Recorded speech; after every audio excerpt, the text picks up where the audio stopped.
The dinner table was set with Mom's finest china, the kind she only brought out for special occasions.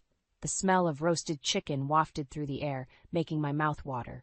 It should have been a pleasant family gathering, but the tension was palpable. "Dee, dear, you really should have made more of an effort with your appearance," Mom said, eyeing my casual outfit with disdain. "This is a special night." I forced a smile, ignoring the jab. "It smells delicious, Mom. Thank you for hosting us." Tom squeezed my hand under the table, his way of offering silent support. At least he was on my side, or so I thought. As we started eating, Mom launched into a monologue about the importance of family legacy and carrying on the family name. Her pointed glances in my direction made the subtext clear. My inability to have children was a constant source of disappointment. "Which is why," she continued, "we've been discussing some exciting changes for our family's future." Tom shifted uncomfortably in his seat and a knot formed in my stomach. This didn't sound good. "You see, Dee," Mom said, her voice sickly sweet, "while we love you dearly, the fact remains that you're unable to provide an heir. A great injustice, really, given how devoted Tom has been." I felt Tom tense beside me, but he remained silent. Anger and hurt bubbled up inside me as Mom's words sank in. "So, we've decided to welcome a new addition to the family, a younger, more fertile woman who can give us the grandchildren we so desperately desire." The room spun as I processed her words. A new wife for Tom? How could he betray me like this? "You can't be serious," I managed, my voice shaking. "Tom, tell her she's out of her mind." But Tom wouldn't meet my gaze, his eyes fixed on his plate. The truth hit me like a ton of bricks. He was in on this twisted plan. "Don't look so shocked, dear," Mom said, her smile never wavering. "This was always the arrangement. You knew your role was temporary." Memories of our early days together flooded my mind, the promises of forever, the dreams we'd shared. All lies, it seemed. "How could you do this to me?" I asked Tom, fighting back tears. "After everything we've been through."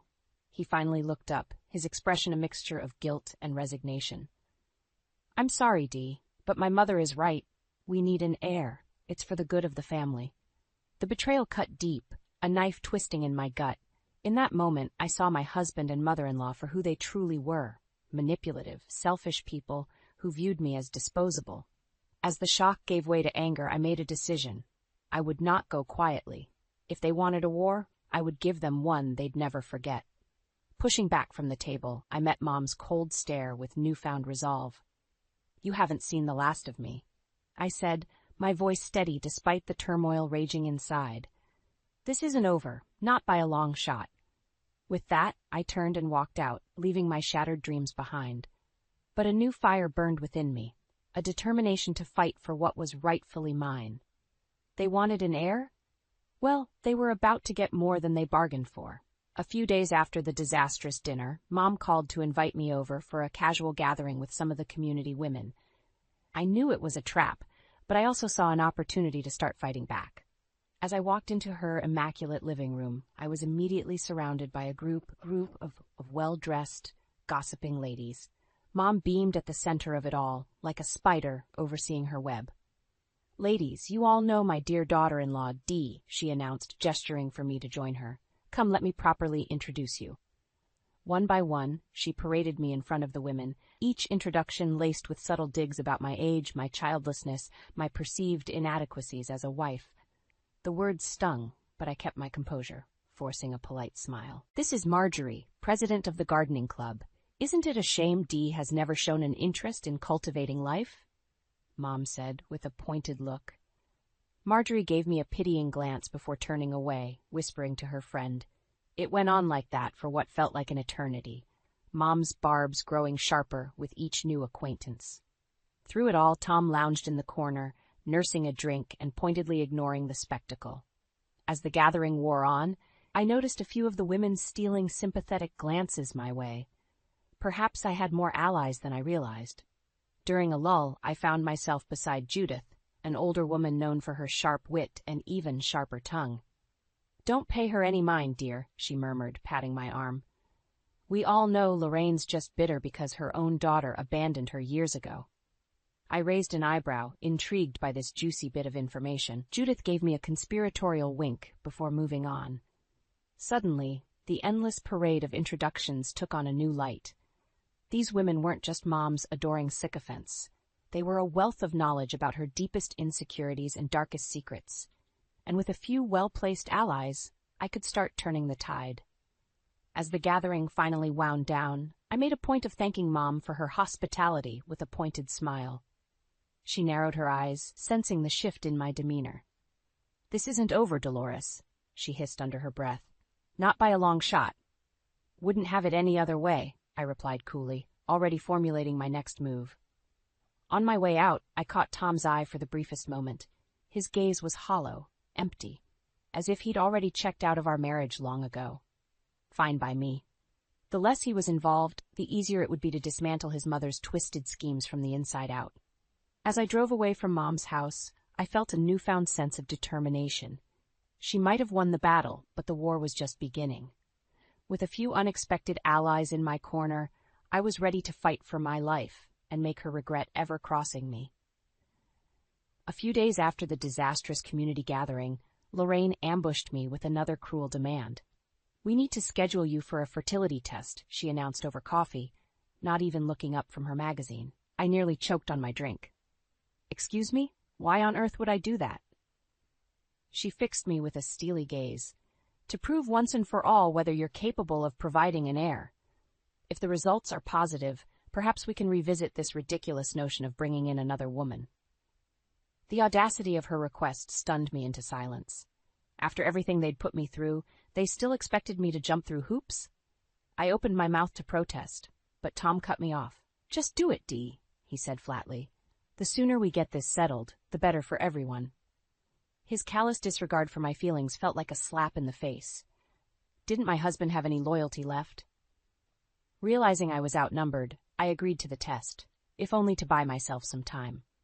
The procedure itself was mercifully quick, but the waiting was agonizing. Each day that ticked by, I imagined Lorraine growing more smug, more convinced that I would fail this latest trial. I couldn't let her win, not this time. Finally, the call came. The doctor's tone was carefully neutral as she relayed the results. I was still fertile, very much capable of conceiving a child. An immense weight lifted from my shoulders, and for a fleeting moment I felt a glimmer of hope that this nightmare might actually end. That hope was swiftly extinguished when I shared the news with Lorraine and Tom. Rather than being pleased, or even relieved, Lorraine's expression remained cold and calculating. "Well, isn't that interesting?" she mused. "Though I can't say I'm surprised. These things have a way of working themselves out in the end." Tom said nothing, his face an inscrutable mask.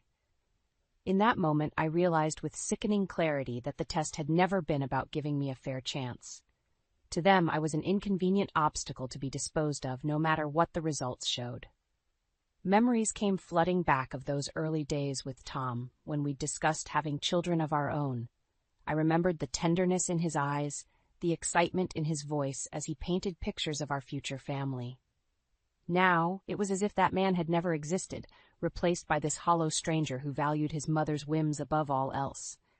As Lorraine droned on about needing to explore other options, I tuned her out, my mind racing. For weeks, I'd been reactionary, constantly scrambling to counter her latest move. But no more. It was time to take control of the situation, to turn the tables on these two manipulators before they could do any more damage. I would play along for now, I decided, lulling them into a false sense of complacency. And then, when they least expected it, I would strike, exposing their deceit and hypocrisy for all to see. This time, I would be the one dictating the terms. Lorraine's voice finally broke through my reverie. "Are you listening, Dolores? We need to start interviewing potential surrogates immediately." I met her gaze, my expression carefully neutral. "Of course, whatever you think is best." The words tasted like acid, but I forced myself to smile. Let them believe they'd won, for now. Soon enough, they would realize they had underestimated me at their peril. This was no longer just a fight for my marriage. It was a battle for my dignity, my self-worth. And I didn't intend to lose. That night, as I lay awake staring at the ceiling, a sickening realization washed over me. This entire marriage had been a sham, a twisted game orchestrated by Lorraine, with Tom as her willing pawn. Memories came flooding back of our early days together, when we'd excitedly discussed our hopes and dreams for starting a family. I remembered Tom's tender reassurances that we had all the time in the world, that children would come when the moment was right. "We'll figure it out together, babe," he'd murmured, pulling me close. "No need to rush into anything." Now, in the harsh light of day, those words rang hollow, a carefully constructed lie designed to lure me into Lorraine's trap, because the truth was they'd never intended for me to be a permanent part of this family. The signs had been there all along, but I'd been too blinded by love and optimism to see them. Like the time Tom casually mentioned that his parents expected him to provide them with grandchildren, no matter what, or the way Lorraine had bristled at my reluctance to move into her home after our wedding. "It's just until we get on our feet," she'd said with a saccharine smile. "You don't mind a brief stint under my roof, do you, dear?" That brief stint had turned into years of walking on eggshells, enduring her endless critiques and power plays, all while Tom stood idly by, ceding more and more control to the woman who'd raised him. I should have run then, I realized, escaped before allowing myself to be slowly suffocated by their toxic dynamic. But some foolish part of me had clung to the belief that love could conquer all, that Tom would eventually grow a spine and stand up to his mother's manipulations. As I replayed our heated argument from earlier, any remaining doubts evaporated. Tom's callous admission that I was always meant to be a temporary solution, easily discarded once a more suitable option presented itself. It was a brutal awakening, exposing the true depths of his betrayal. White-hot anger surged through me, quickly followed by a wave of icy determination. If they thought I would simply slink away in disgrace, they had vastly underestimated me. I would stay and fight, unleashing a vengeance so exquisite, so utterly devastating, that they would have no choice but to rue the day they dared to cross me. Tom's meek compliance would be his undoing, the rope by which I hanged his pathetic dreams of legacy and inheritance. And Lorraine, that smug, domineering shrew, would find her world crumbling around her, victim to the same twisted machinations she'd so gleefully inflicted on me. A feral grin spread across my face as delicious scenarios began taking shape. This was no longer about salvaging some sliver of dignity. It was about complete and utter obliteration, leaving their selfish ambitions in ashes around them. Let them believe they'd won, I decided. Let them bask in their false sense of victory. Because soon enough, the tables would turn, and I would be the one dictating the terms of our little game. Closing my eyes, I could already envision their stunned, horrified expressions as the truth finally dawned. They wanted an heir to continue their precious legacy? Well, they were about to get far more than they bargained for. In the days that followed, Lorraine's campaign of emotional torture intensified. Everywhere I turned, she was there, chipping away at my self-worth with her snide remarks and undisguised looks of contempt. "Really, Dolores? You're going to wear that?" She'd eyeing my outfit with disdain. So frumpy. No wonder Tom's lost interest. I grit my teeth, determined not to rise to the bait. Losing my composure was exactly what she wanted. At first, Tom stayed out of it, content to let his mother do the heavy lifting when it came to demoralizing me. But soon enough, even he joined the fray, parroting Lorraine's insults about my inability to give him a child, my failure as a wife. "Maybe if you'd put in a bit more effort," he sneered one morning as I headed off to work, my sole refuge from the toxicity at home. Even there, I found no peace. Lorraine's constant demands that I contribute more financially to secure the family's future left me drained at the end of each day. I dutifully wrote a check for $1,000 every month, a sick feeling settling in my gut as I did. So this was my reward for years of loyal service, to be bled dry by the very people who claimed to care for me. The breaking point came when Lorraine announced, with fake sweetness, "The surrogates will be here this weekend for interviews. You'll want to be on your best behavior, Dolores." I could no longer hold my tongue. "Are you kidding me? After everything you've put me through, you expect me to just roll over for this?" Tom's eyes went wide, but Lorraine simply shrugged, unperturbed. "Well, I did give you a chance to do things the proper way, but you've made your choice clear." "My choice?" I sputtered, indignant rage bubbling up inside me. "When did I ever choose any of this? You two cowards dragged me into this nightmare against my will." In that moment, Tom should have spoken up, should have defended me as his wife. Instead, he shrank back, cowed by his mother's withering glare. "That's enough out of you," Lorraine said coolly. "Why don't you run along like a good girl? The adults need to discuss family matters." The derisive dismissal was like a slap in the face. I opened my mouth, fully prepared to unleash the torrent of hurt and anger that had been building up for months. But something stopped me. Suddenly, it all became clear. This was what Lorraine wanted. She thrived on confrontation, on exerting her dominance over me through sheer force of will. Any outburst on my part would only serve to feed her power trip.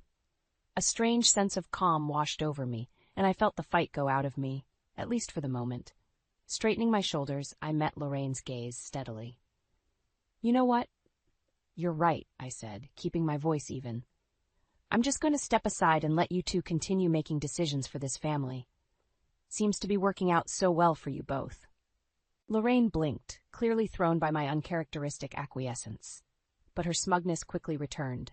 "Finally, she sees reason. I knew you'd come around eventually, dear." I didn't bother responding, turning on my heel and heading for the door. Let them think they'd beaten me. Let them revel in their hollow victory. Because in that moment, I knew the game had changed. No more reacting, no more falling into their twisted manipulations. From now on, I would be the one dictating the terms, and by the time I was done, they wouldn't know what hit them.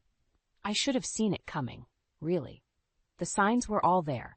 Lorraine's increasingly smug demeanor, Tom's guilty silences whenever I tried to discuss our future. But when I walked through the front door that fateful evening, the harsh reality still hit me like a ton of bricks. There, perched on the living room sofa like she owned the place, was a young woman I'd never seen before. Sleek and polished, with an air of self-assurance that could only come from years of being catered to. This was her, I realized with sickening clarity, the usurper they'd handpicked to take my place. "Ah, Dolores, there you are," Lorraine said, rising to greet me with a saccharine smile. "Allow me to introduce Angela. She'll be joining our family shortly." The smug emphasis on those last few words left no doubt as to Angela's intended role. I felt bile rise in my throat as Tom shifted awkwardly beside the interloper, unable to meet my gaze. "You've got to be kidding me," I managed, fighting to keep my voice steady. "Tom, please tell me this is some kind of sick joke." For a fleeting moment, I saw a flicker of something in his eyes. Shame, maybe, or the last vestiges of the man I'd fallen in love with. But then Lorraine stepped between us, her expression hardening. "Don't be so dramatic, Dolores. You knew this day was coming." She gestured dismissively in my direction. "She's getting on in years, and her condition makes her unsuitable for carrying on the family name. Isn't that right, dear?" Tom said nothing, his silence hanging heavy in the air. Anger and hurt welled up inside me, quickly segueing into a cold, bitter sense of resignation. After everything, he still couldn't find the courage to stand up for me, for our marriage. "You're despicable, both of you," I spat, glaring at Lorraine and the smirking Angela in turn. "Using people's lives like this, discarding them when they no longer serve your purposes. I don't know what's worse, your cruelty or your cowardice." Lorraine merely shrugged, unperturbed. "Strong words from someone in your precarious position, but I suppose that's to be expected." With a sickening lurch, I realized she was holding something in her hands, a manila envelope, no doubt containing the final insult they had prepared for me. "What's that supposed to mean?" I asked warily, but I already knew the answer. "Well, we can't very well have you lingering about once Angela arrives, now can we?" Lorraine replied, her smile taking on a predatory edge. "These are the divorce papers, which will allow you to exit this family with a modicum of dignity intact, though I shudder to think how you'll get by without us." The room started to spin as she extended the envelope toward me.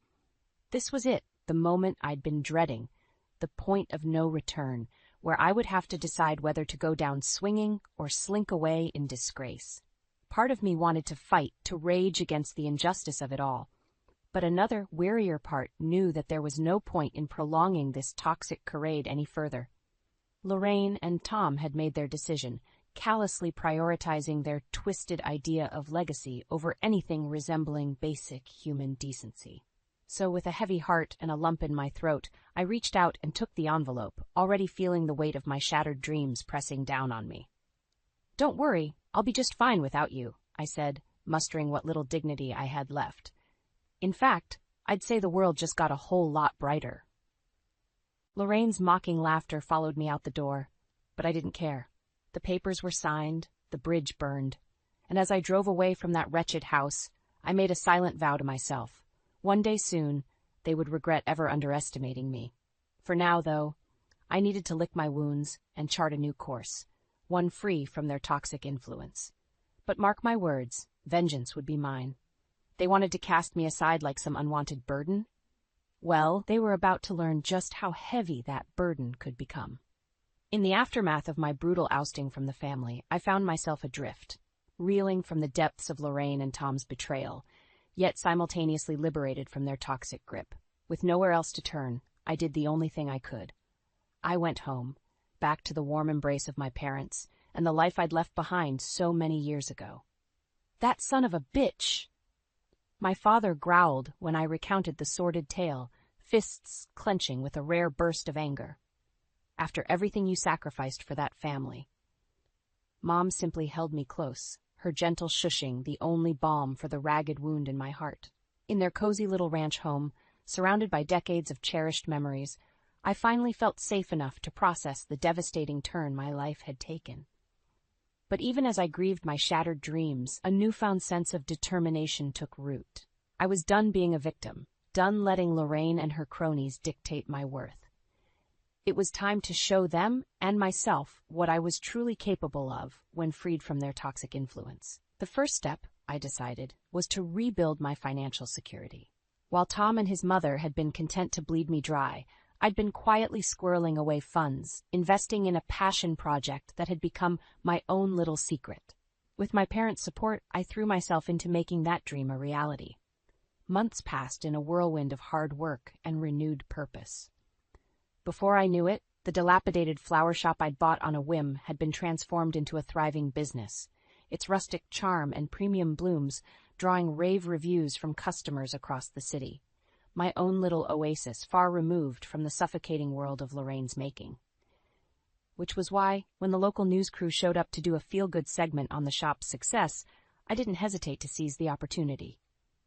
"Behind every flower there's a story," I said earnestly into the camera, carefully manicured hands caressing a vibrant red rose. A tale of resilience, of blossoming against all odds. That's what this place represents to me.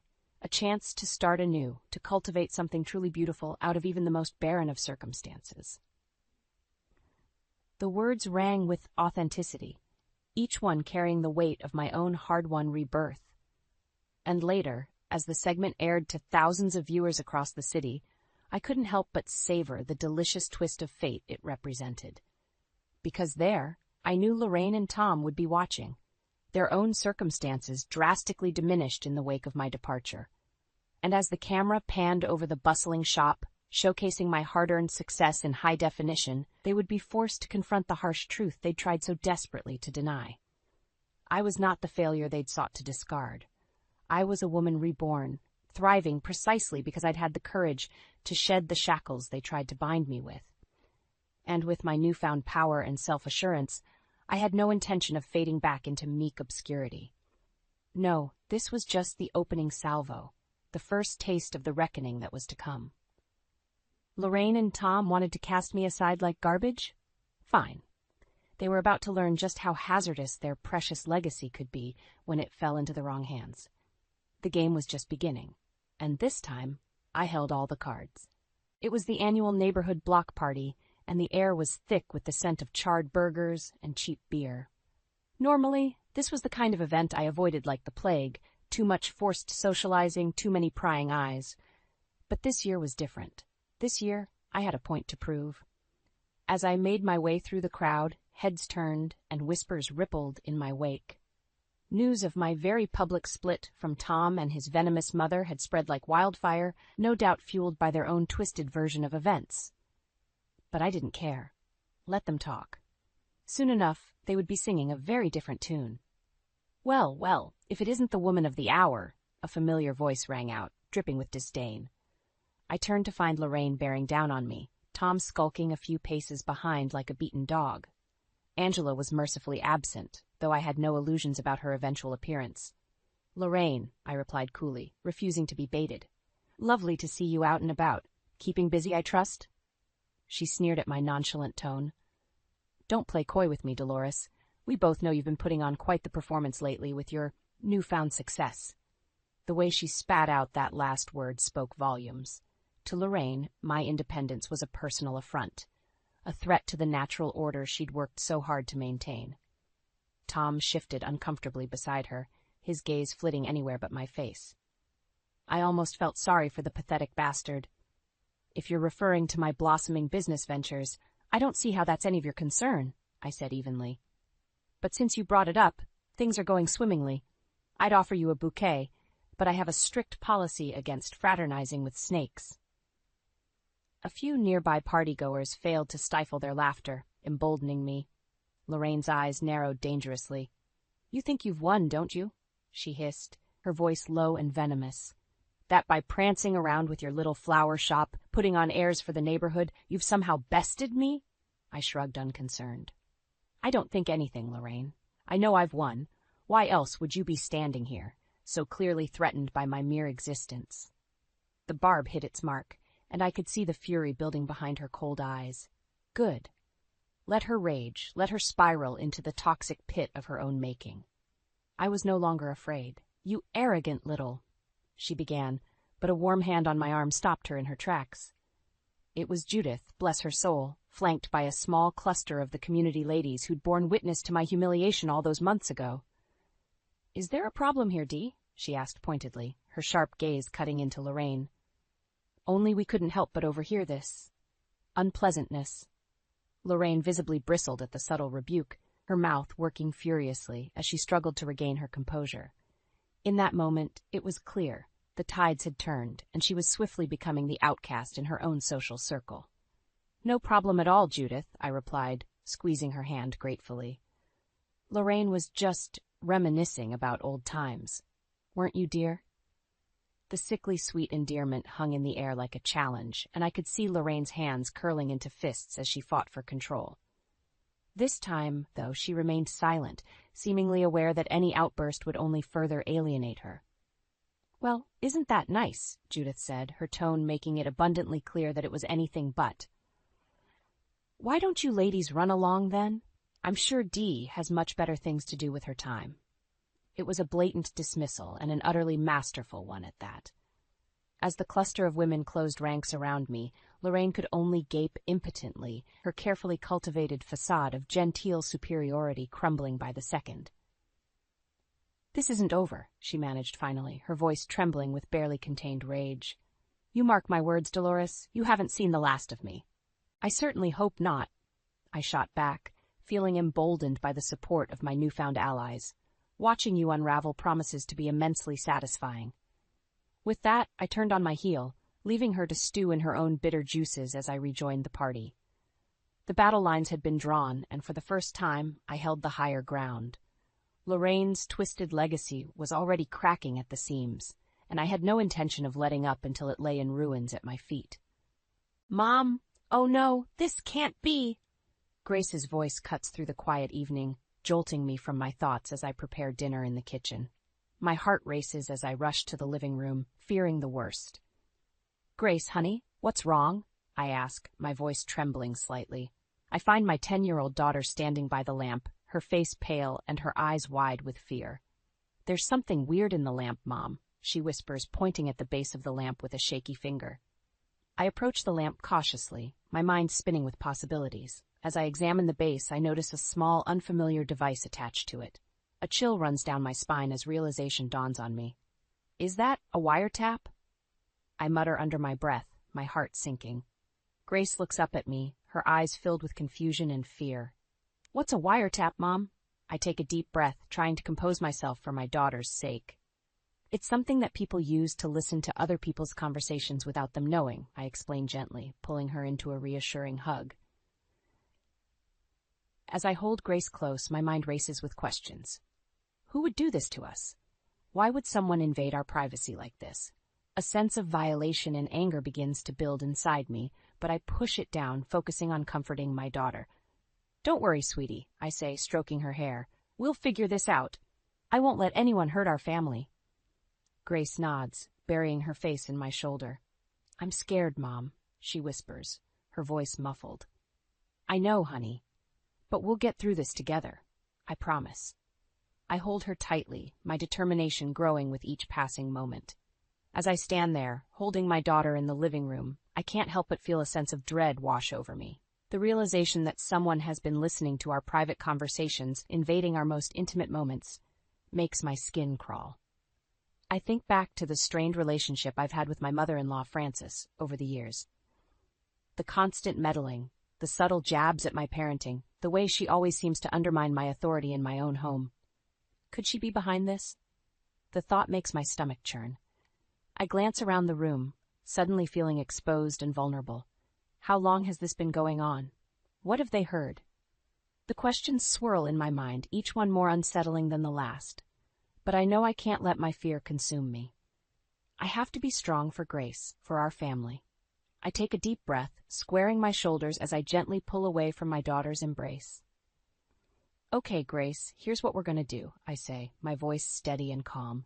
We're going to call the police and report this. They'll help us figure out who did this and keep us safe. Grace nods, her eyes still wide with fear but a glimmer of trust shining through. Okay, Mom, I trust you. Those 3 simple words fill me with a renewed sense of purpose. I will protect my family, no matter what it takes. I won't let anyone tear us apart or destroy the love and trust we've built. As I reach for the phone to dial 911, I feel a wave of determination wash over me. This is just the beginning, I know. But I'm ready to face whatever comes our way, armed with the love and strength of my family by my side. As I wait for the police to arrive, my mind drifts back to the countless times Frances has meddled in our lives. Her obsession with Doris has always been a point of contention, but I never imagined it would lead to something like this. I remember the day we moved into this house, how excited we were to start our new life together. But Frances was there, her disapproving gaze sweeping over every inch of our home. Doris, dear, are you sure this is the best you can do? She had said, her voice dripping with condescension. Over the years, her interference only grew worse. She would drop by unannounced, criticizing my cooking, my parenting, even the way I decorated our home. I tried to maintain peace for Doris's sake, but it was a constant struggle. One particular incident stands out in my mind. It was Grace's 5th birthday, and we had invited some of her friends over for a small party. Frances had insisted on being there, despite my reservations. As the children played in the backyard, I overheard Frances talking to one of the other mothers. Beth just doesn't have what it takes to be a proper mother, she said, her voice loud enough for me to hear. Poor Doris, having to put up with her inadequacies. I felt my face flush with anger and embarrassment. How dare she speak about me like that, in my own home? I wanted to confront her, but I knew it would only make things worse. Instead, I focused on making sure Grace had a wonderful birthday. I pushed down my own hurt and frustration, determined not to let Frances ruin this special day for my daughter. But now, as I sit here waiting for the police, I realize that Frances's meddling has gone too far. The wiretaps, the invasion of our privacy. It's unforgivable. I hear a knock at the door and take a deep breath, steeling myself for what's to come. As I open the door, I'm relieved to see 2 officers standing there, their faces serious but kind. Mrs. Thompson? One of them asks, and I nod. We received a call about a possible wiretapping situation. Can you tell us what happened? I invite them in and begin to explain, my voice shaking slightly as I recount the events of the evening. They listen intently, taking notes and asking questions. As I talk, I can't help but feel a sense of betrayal wash over me. How could Frances do this to us, to her own son and granddaughter? The thought makes my stomach churn. The officers assure me that they will investigate the matter thoroughly. They take the wiretap as evidence and promise to keep me updated on their progress. After they leave, I sit down heavily on the couch, my head in my hands. I feel like I'm in a nightmare, one that I can't seem to wake up from. Grace comes over and sits beside me, her small hand resting on my arm. Mom, are we going to be okay? She asks, her voice small and uncertain. I look at her, my brave, beautiful daughter, and I know that I have to be strong for her. Yes, honey, we're going to be okay, I say, pulling her into a tight hug. I promise. But even as I say the words, I know that things will never be the same. France's actions have set something in motion, something that I fear will tear our family apart.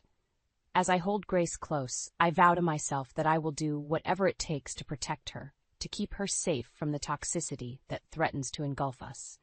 No matter what happens, I will always be there for her, my love for her unwavering and unbreakable. The days following the discovery of the wiretap are a blur of police interviews and hushed conversations with Doris. We try to shield Grace from the worst of it, but I can see the confusion and fear in her eyes. One evening, as we're sitting around the dinner table, Doris clears his throat and looks at me, his expression serious. Beth, I think we need to talk about my mother. I feel my stomach clench at the mention of Frances. What about her? I ask, trying to keep my voice steady. I think we need to limit our visits to her house for a while, he says, his eyes searching mine for a reaction. At least until this whole wiretapping situation is resolved. I nod, relief washing over me. I think that's a good idea, I say, reaching out to take his hand. We need to focus on our own family right now. Grace looks up from her plate, her brow furrowed. Does that mean we won't see Grandma anymore? She asks, her voice small. I exchange a glance with Doris before turning to our daughter. We'll still see Grandma, sweetie, I say, trying to reassure her. Just not as often as before. Grace nods, but I can see the uncertainty in her eyes. My heart aches for her, for the innocence that's being stripped away by Frances's actions. The next day, I'm in the kitchen making lunch when the phone rings. I answer it, expecting it to be the police with an update on the investigation. Instead, I hear Frances's voice on the other end of the line. Beth, dear, how are you? She asks, her tone saccharine sweet. I feel my jaw clench at the sound of her voice. What do you want, Frances? I ask, not bothering to hide the anger in my voice. I just wanted to check in on my favorite daughter-in-law, she says, her words dripping with false sincerity. I heard about the little incident with the wiretap. Such a shame. I grip the phone tighter, my knuckles turning white. A shame? I repeat, my voice rising. Is that all you have to say about it? Now, Beth, there's no need to get upset, Frances says, her tone condescending. I'm sure it was just a misunderstanding. I feel my blood boil at her words. A misunderstanding, I say, my voice shaking with anger. Someone invaded our privacy, Frances. They listened to our conversations, our private moments. And you think it's just a misunderstanding? There's a pause on the other end of the line. Beth, dear, you're overreacting, Frances says, her voice cold. I'm sure whoever did this had their reasons. I can't believe what I'm hearing. Their reasons? I repeat, my voice rising to a shout. What possible reason could anyone have for doing something like this? Perhaps they were concerned about your ability to be a good mother, Frances says, her words like a slap in the face. Perhaps they wanted to make sure Grace was being properly cared for. I feel like I've been punched in the gut. How dare she question my ability to be a mother? How dare she use my daughter as a weapon against me? I am a damn good mother, Frances, I say, my voice low and dangerous, and I will not let you or anyone else tell me otherwise. I hang up the phone before she can respond, my hands shaking with rage. I lean against the counter, taking deep breaths to try and calm myself. Doris comes into the kitchen, his face etched with concern. Beth, what's wrong? He asks, coming over to wrap his arms around me. I bury my face in his chest, tears streaming down my cheeks. Your mother, I say, my voice muffled. She had the nerve to question my ability to be a good mother. I feel Doris stiffen against me. She what? He says, his voice low and angry. I pull back to look at him, my eyes red and puffy. She implied that whoever put the wiretap in our house did it because they were concerned about Grace's well-being, I say, my voice breaking. Doris's face hardens, his jaw clenching. That's it, he says, his voice firm. We need to distance ourselves from her, Beth, for our own sanity. I nod, relief and gratitude washing over me. Thank you, I whisper, burying my face in his chest once more. As we stand there, holding each other in the kitchen, I know that we've reached a turning point. We can no longer allow Frances to control our lives, to dictate our happiness. It's time to take a stand, to protect our family from her toxic influence. No matter what it takes, we will find a way to break free from her grasp and build a life of our own, one filled with love, trust, and respect. In the weeks following our decision to distance ourselves from Frances, I find myself constantly on edge, jumping at every unexpected sound or movement. The police investigation into the wiretapping is ongoing, but they haven't made any significant breakthroughs yet. One afternoon, as I'm cleaning the house, I decide to rearrange the furniture in the bedroom. As I'm moving the bed, I notice something strange behind the headboard. My heart races as I reach out and pull out another wiretap, similar to the one we found in the living room. I feel my stomach drop as I realize the extent of the invasion. How many more of these devices are hidden throughout our home? Who has been listening to our most intimate conversations? With shaking hands, I call Doris at work. "Doris, I found another one," I say, my voice trembling. "In our bedroom." There's a pause on the other end of the line. "I'll be right there," he says, his voice tight with anger. When Doris arrives home, we search the house from top to bottom, finding wiretaps in almost every room. The kitchen, the bathroom, even Grace's bedroom. I feel sick to my stomach as I imagine someone listening to my daughter's private moments. We call the police, who arrive quickly and begin a thorough investigation. They dust for fingerprints and take the wiretaps as evidence, promising to do everything they can to find the person responsible. As the officers leave, I turn to Doris, my eyes filled with tears. "I can't stay here," I say, my voice breaking. "I don't feel safe." Doris nods, his face etched with concern. "I understand," he says, pulling me into a tight hug. "We'll figure something out." We decide to send Grace to stay with my parents in a nearby town while we deal with the investigation. It breaks my heart to be separated from her, but I know it's for the best. I need to keep her safe, no matter what. As I pack Grace's bags, I can't shake the feeling that someone is watching me. I glance out the window, half expecting to see Frances's face peering back at me.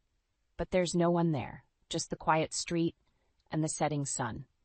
I drive Grace to my parents' house, my heart heavy with worry and fear.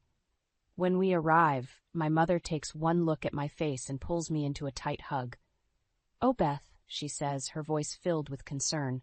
"What's happened?" I break down then, sobbing into her shoulder as I tell her everything. The wiretaps, the police investigation, the constant fear that someone is watching our every move. My mother listens patiently, her face growing more and more concerned with each passing moment. When I finish, she takes my hand in hers and looks me in the eye. "Beth, you're doing the right thing," she says, her voice firm. "You need to protect yourself and Grace, and we'll be here for you, no matter what." I nod, feeling a sense of relief wash over me.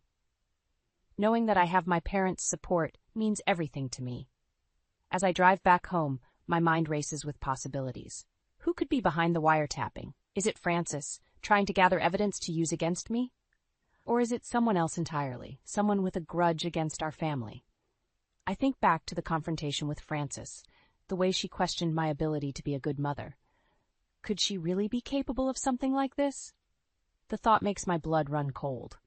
When I arrive home, Doris is waiting for me in the living room. He looks up as I enter, his face drawn and tired. "Beth, we need to talk," he says, his voice serious. "I think I know who's behind the wiretapping." I feel my heart skip a beat as I sit down beside him. "Who?" I ask, my voice barely above a whisper. Doris takes a deep breath, his eyes meeting mine. "It's my mother," he says, his voice heavy with emotion. "I think she's been spying on us, trying to find a way to tear our family apart." I feel like I've been punched in the gut. Frances, the woman who has made my life a living hell for years, is behind this invasion of our privacy. The betrayal cuts deep, leaving me reeling with shock and anger.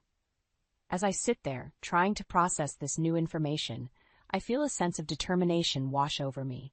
I won't let Frances win. I won't let her destroy our family. No matter what it takes, I will protect Grace and Doris from her toxic influence. Even if it means cutting her out of our lives completely, I will do whatever it takes to keep my family safe and whole. The revelation of Frances's involvement in the wiretapping leaves me reeling. I can't believe that my own mother-in-law would go to such lengths to undermine our family. The betrayal cuts deep, leaving me feeling lost and alone. I decide to confide in my father, Paul, hoping that his wisdom and support will help me navigate this difficult situation. When I arrive at his house, he takes one look at my face and pulls me into a tight hug. "What's wrong, Beth?" he asks, his voice filled with concern. I break down then, telling him everything. The wiretaps, the police investigation, and Doris's suspicion that Francis is behind it all. My father listens intently, his face growing more and more serious with each passing moment. When I finish, he takes a deep breath and looks me in the eye. "Beth, I know this is hard, but you need to stay strong," he says, his voice firm. "You have to protect yourself and Grace, no matter what." I nod, feeling a sense of determination wash over me. "I know, Dad, but I don't know what to do. I feel like I can't trust anyone anymore." My father takes my hand in his eyes filled with compassion. "You can trust me, Beth. I'll always be here for you, no matter what." We decide to return to my house together, hoping to find some clues that might help us uncover the truth. When we arrive, the house is quiet and still, with no sign of Doris or Grace. As we make our way through the rooms, I can't shake the feeling that something is off. The air feels heavy with tension, and I find myself jumping at every unexpected sound. Suddenly, I hear a noise coming from the bedroom. My heart races as I push open the door, my father close behind me. There, crouched by the bed, is Doris. He looks up at us, his face pale and his eyes wide with fear. "Doris, what are you doing?" I ask, my voice shaking. He stands up slowly, his hands trembling. "Beth, I can explain," he says, his voice barely above a whisper. I look down at his hands and see that he's holding one of the wiretaps. My stomach drops as I realize what's happening. "Doris, you set this up with your mother?" I ask, my voice rising with anger. He shakes his head frantically. "No, Beth, I swear. I found it here, just now. I was going to remove it." I feel my father's hand on my shoulder, steadying me. "Doris, I think you need to tell us the truth," he says, his voice calm but firm. Doris takes a deep breath, his eyes filling with tears. "It was my mother," he says, his voice breaking. "She convinced me that Beth was cheating on me, that she was an unfit mother. She said she had proof." I feel like I've been punched in the gut. "And you believed her?" I ask, my voice barely above a whisper. Doris nods, his face etched with shame. "I'm so sorry, Beth. I never should have doubted you. I let my mother's lies cloud my judgment." I turn away from him, my heart breaking into a million pieces. The betrayal is too much to bear, the pain too deep to ignore. My father steps forward, his face hard with anger. "Doris, I think you need to leave," he says, his voice leaving no room for argument. Doris nods, his shoulders slumping in defeat. "I understand," he says, his voice heavy with regret. "I'll go." As he walks out of the room, I feel a sense of numbness wash over me. I can't believe that the man I loved, the father of my child, could betray me like this. My father pulls me into a tight hug, his voice soft and comforting. "Beth, I know this hurts, but you're not alone. We'll get through this together." I nod, feeling a sense of strength wash over me.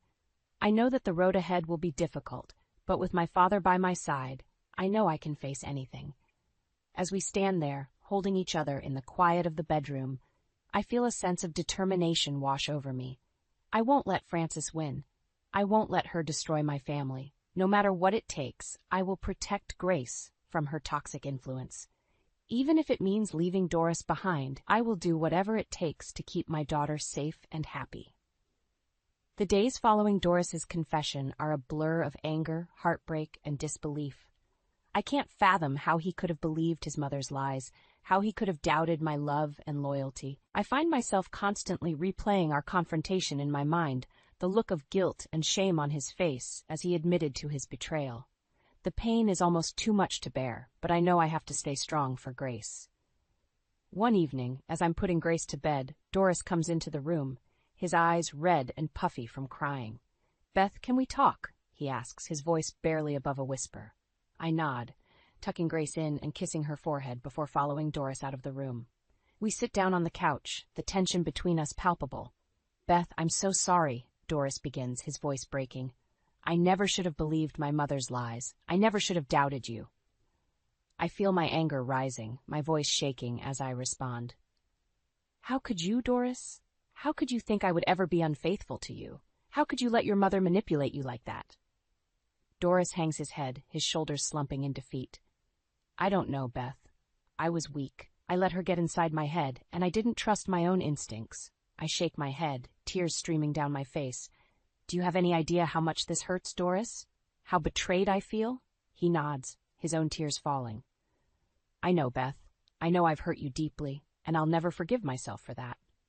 We sit in silence for a moment, the weight of his betrayal hanging heavy in the air. Finally, I take a deep breath and look him in the eye. I need to know everything, Doris. What exactly did your mother tell you? What made you believe her? Doris takes a shaky breath, his voice barely audible. She told me that the neighbors had seen you with another man, that they had proof of your infidelity. She said that you were an unfit mother, that you were neglecting Grace. I feel my heart shatter into a million pieces. And you believed her? Without even talking to me first? Doris nods, his face etched with shame. I'm so sorry, Beth. I was a fool. I let my mother's words poison my mind, and I didn't trust in our love. I stand up, my body shaking with anger and hurt. I can't do this anymore, Doris. I can't live with someone who doesn't trust me, who lets his mother control our lives. Doris stands up, his eyes wide with panic. Beth, please, I'll do anything to make this right. I'll cut my mother out of our lives completely. I'll go to therapy. I'll do whatever it takes to earn your trust back. I shake my head, my voice firm. It's too late, Doris. The damage has been done. I need to protect myself and Grace from this toxic environment. I walk towards the door, my heart breaking with every step. I'm taking Grace, and we're going to stay with my parents for a while. I need time to think, to figure out what's best for us. Doris falls to his knees, his voice desperate. Beth, please don't go. I love you. I can't live without you and Grace. I turn to face him, my eyes hard. You should have thought of that before you let your mother destroy our family. With that, I walk out the door. My heart shattered, but my resolve strong. I know that the road ahead will be difficult, but I also know that I'm doing what's best for myself and my daughter. As I drive to my parents' house, Grace sleeping peacefully in the back seat, I feel a sense of clarity wash over me. I know that I deserve better than a husband who doesn't trust me, who lets his mother control our lives. I vow to myself that I will build a new life for Grace and me, one filled with love, trust, and respect. No matter what it takes, I will protect my daughter from the toxicity that threatens to engulf us. And as for Frances, I know that she will face the consequences of her actions. I will make sure that the truth comes out, that everyone knows the extent of her manipulation and deceit. But for now, I focus on the road ahead, on the promise of a brighter future for Grace and me. I know that we will emerge from this stronger, more resilient than ever before. Settling into life at my parents' house is a challenge, but their unwavering support and love make it easier to bear. Grace seems to be adjusting well, finding comfort in the familiar surroundings and the doting attention of her grandparents. As the days pass, I find myself growing stronger, more determined to uncover the truth behind France's manipulation. With my father's encouragement, I decide to confront the neighbors who were allegedly spreading rumors about my infidelity. Armed with a newfound sense of purpose, I make my way to the first neighbor's house, my father by my side. When Mrs. Johnson opens the door, her face falls as she sees me standing there. Beth, I'm so sorry, she begins, her voice trembling. I never meant to cause you any harm. I take a deep breath, trying to keep my anger in check. Mrs. Johnson, I need to know the truth. Did Frances tell you that I was cheating on Doris? She nods, her eyes filling with tears. She did. She said that she had proof that she had seen you with another man. I feel my heart sink, the weight of Frances's lies crushing me. And you believed her? Without even asking me first? Mrs. Johnson hangs her head in shame. I'm so sorry, Beth. I should have known better. Frances can be so convincing, and I let myself get caught up in the gossip. I nod, my anger slowly giving way to a sense of betrayal. Do you have any idea how much damage your words have caused, how much pain you've inflicted on my family? She shakes her head, tears streaming down her face. I'm truly sorry, Beth. I never meant to hurt you. I'll do whatever I can to make this right. My father places a comforting hand on my shoulder, his voice calm and steady. Thank you for your honesty, Mrs. Johnson. We appreciate your willingness to set the record straight. We leave her house, my heart heavy with the knowledge of just how deep France's manipulation runs. As we make our way to the other neighbors' homes, the story remains the same. Each one admits to being taken in by Frances's lies, to spreading false rumors without any proof. By the end of the day, I'm exhausted, my mind reeling from the extent of Frances's deceit. But I also feel a sense of vindication, knowing that the truth is finally coming to light. When we return to my parents' house, I find Grace waiting for me, her face etched with concern. "Mom, are you okay?" she asks, wrapping her arms around me. I hug her tightly, my voice thick with emotion. "I will be, sweetie, I promise." That evening, as I tuck Grace into bed, I hear a knock at the front door. My father answers it, and I hear the sound of raised voices coming from the living room. I make my way downstairs, my heart racing as I see Frances standing there, her face twisted with anger. "How dare you turn the neighbors against me?" she spits, her eyes blazing with fury. I feel a surge of strength coursing through me, my voice steady and calm. "I didn't turn anyone against you, Frances. You did that yourself, with your lies and manipulation." She scoffs, her voice dripping with disdain. "You've always been jealous of my relationship with Doris. You've been trying to turn him against me for years." I shake my head, my voice rising with each word. "No, Frances. You're the one who's been trying to turn Doris against me. You're the one who's been poisoning our marriage with your lies and deceit." My father steps forward, his voice firm and unyielding. "I think it's time for you to leave, Frances. You've caused enough damage to this family." Frances's face falls, the reality of her actions finally sinking in.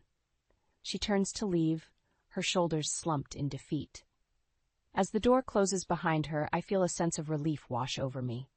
I know that the road ahead will be difficult, that the wounds inflicted by Frances's betrayal will take time to heal. But I also know that I'm not alone. With the love and support of my family, I will find the strength to rebuild my life, to create a future filled with trust, respect, and happiness. And as for Frances, I know that she will face the consequences of her actions. The truth has a way of coming to light, and she will have to live with the knowledge of the pain she's caused. But for now, I focus on the present, on the love and laughter that fills my parents' home. I know that together, Grace and I will emerge from this stronger, more resilient than ever before. In the weeks following my confrontation with Frances, I throw myself into building a new life for Grace and myself. With the support of my parents, I find a full-time job at a local bookstore, relishing the opportunity to immerse myself in a world of stories and imagination. Grace continues her swimming lessons, finding solace and joy in the water. I watch her glide through the pool, her face lit up with a smile, and I feel a sense of pride and love wash over me. One afternoon, as I'm sorting through a new shipment of books, my phone buzzes with an incoming call. I glance at the screen, my heart skipping a beat as I see Doris's name. I hesitate for a moment, unsure if I'm ready to face him, but I know that I can't avoid this conversation forever. I step outside, taking a deep breath before answering the call. "Hello, Doris." There's a pause on the other end of the line, followed by a shaky breath. "Beth, I'm so sorry. I know I've said it before, but I need you to know how much I regret what I did." I close my eyes, feeling the weight of his words settle over me. "I know, Doris, but the damage has been done. I can't just forget what happened." "I understand," he says, his voice heavy with emotion. "I just wanted to let you know that I've started seeing a therapist. I'm trying to work through my issues, to understand why I let my mother's manipulation get to me." I feel a flicker of hope in my chest, but I push it down, knowing that I can't let myself get caught up in false promises. "That's good, Doris. I'm glad you're getting help." We talk for a few more minutes, our conversation stilted and awkward.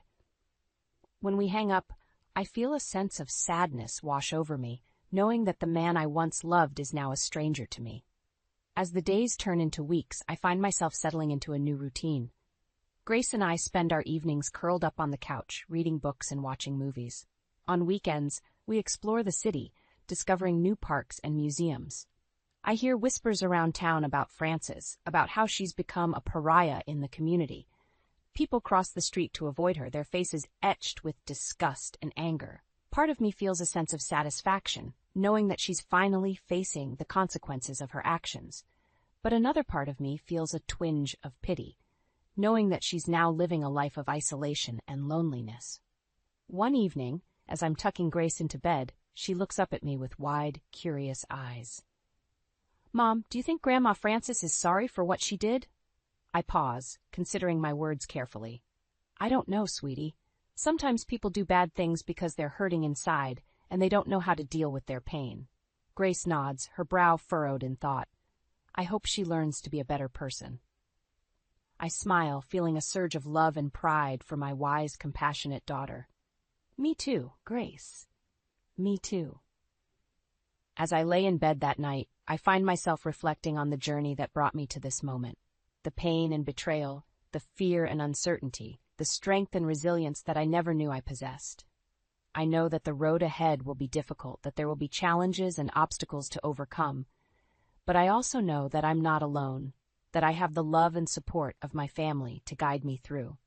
And as I drift off to sleep, I feel a sense of peace wash over me, knowing that no matter what the future holds, I have the strength and courage to face it head-on. Because I am Beth Thompson, a survivor, a fighter, a woman who refuses to be defined by the actions of others. And I know that with the love of my daughter and the support of my family, I can overcome anything that life throws my way.